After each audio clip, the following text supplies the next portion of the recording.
Sosok wanita pengunggah video Ketua Majelis Hakim Wahyu Iman Santoso sempat buat publik penasaran.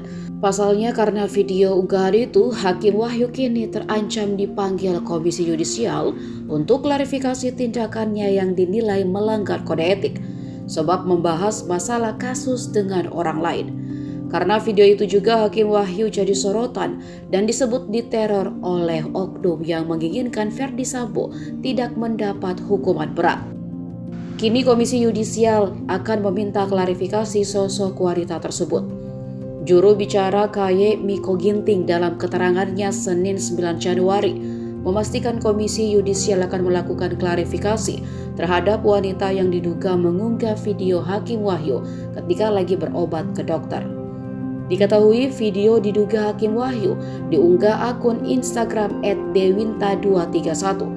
Saat itu Hakim Wahyu disebut sedang berobat ke Dr. Terawan Agus Putranto dan wanita tersebut bersamanya.